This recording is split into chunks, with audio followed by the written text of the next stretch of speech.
So, welcome to the next in our online messages brought to you by the friends at Center Congregational Church. This is Reverend Tom Bentley, the pastor, hoping that these messages can help you in your journey of life. If you'd like to know more about Center Congregational Church, there'll be a little information for you at the end of this video. So, thanks for spending time with us.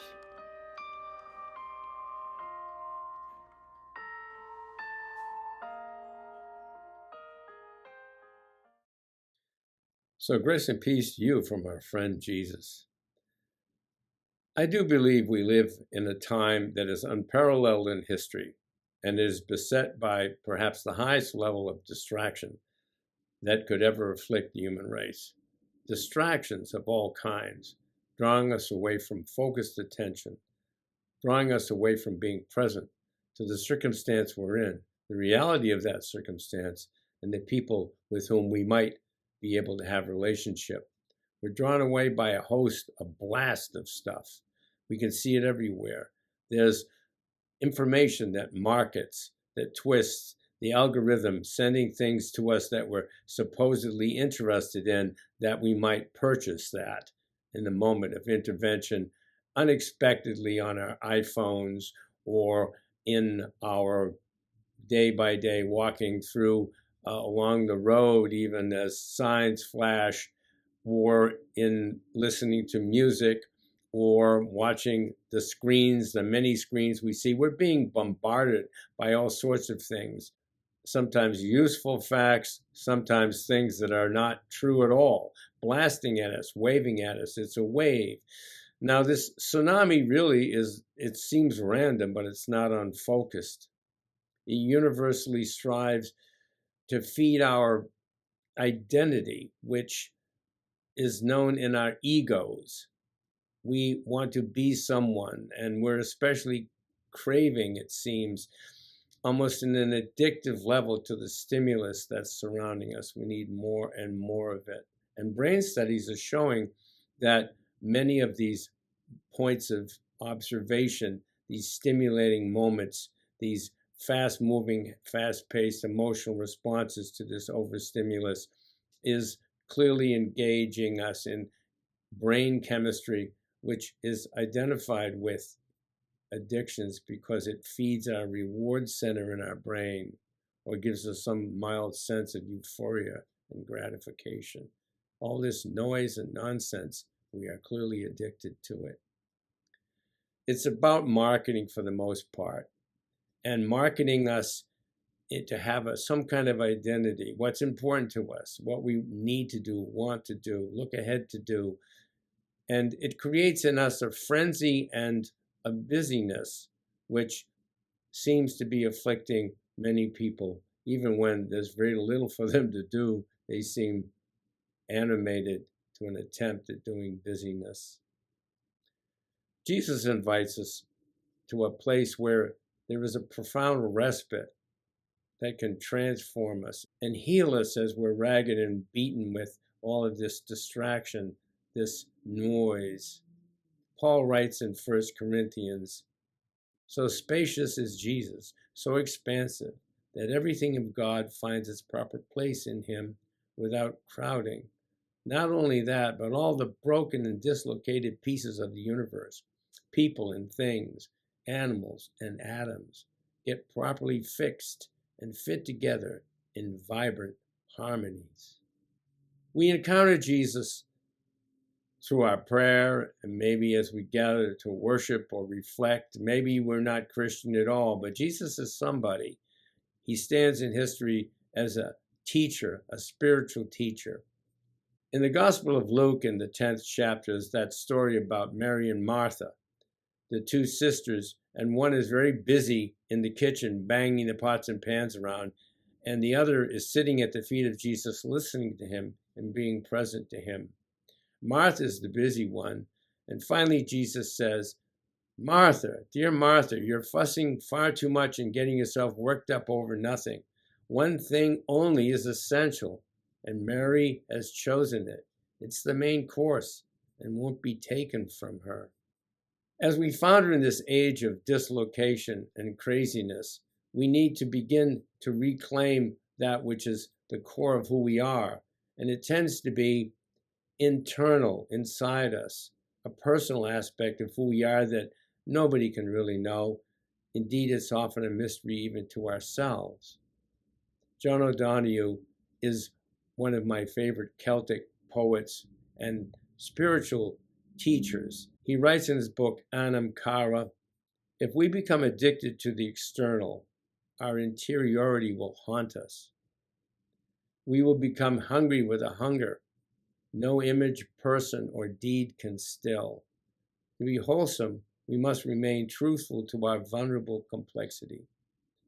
In order to keep our balance, we need to hold the interior and the exterior, visible and invisible, known and unknown, temporal and eternal, ancient and new together. No one else can undertake this task for you. You are the one and only threshold of an inner world. This wholesomeness is holiness. To be holy is to be natural, to befriend the worlds that come to balance in you. Behind the facade of image and distraction, each person is an artist in this primal and incapable sense. Each one of us is doomed and privileged to be an inner artist who carries and shapes a unique world. If we seek to encounter Jesus in the quietude of our own inner self, not giving in to the impulse to be needlessly and destructively busy, planning ahead to a future, fixating on a past, we need to lean now into the eternal now, into the moment. That's the spiritual discipline we're called to do, perhaps more than any time in the history of our human family.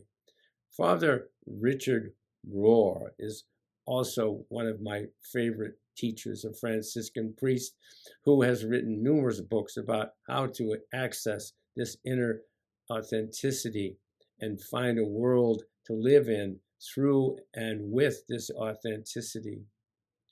Rohr's writings often refer to the naked now, suggested that by stripping away the ego's need for control and self-protection, we can experience a deeper level of authenticity and connection to the present moment.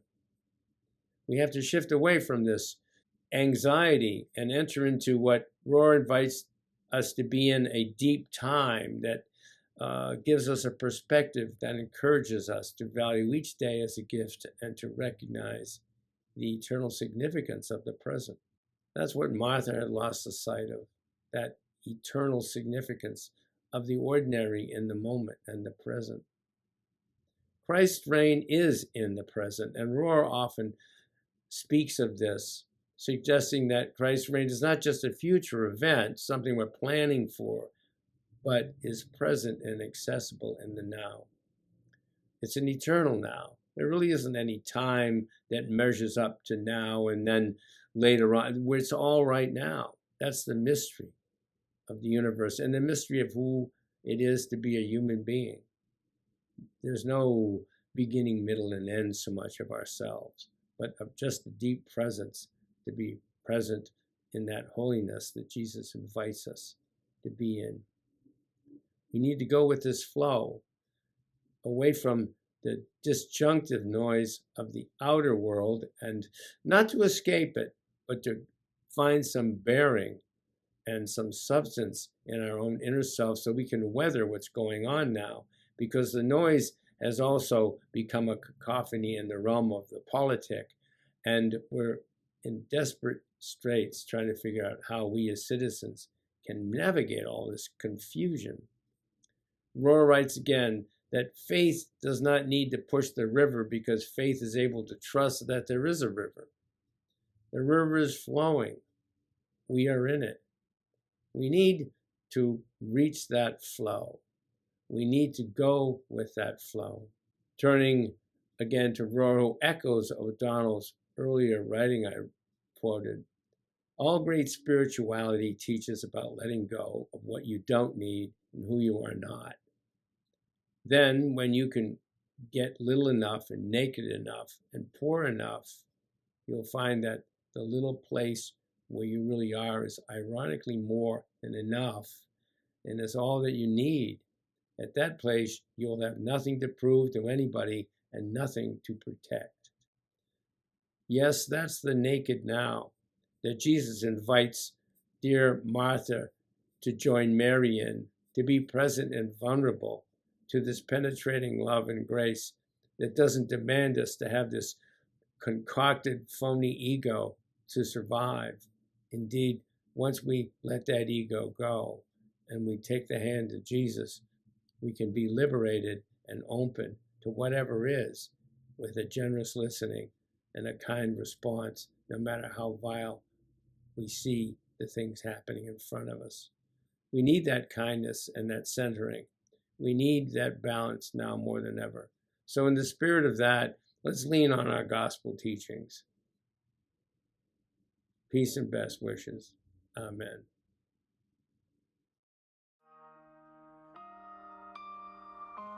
So thanks for spending time with us. If you'd like to know more about Center Congregational Church, you can go online at center-church.org. And of course, we'd always love to hear from you. You can call us at the phone number above or contact us through the email address provided. So please, in your journey, may your life be open always to the blessing and love of God that we can know through Jesus Christ. Goodbye.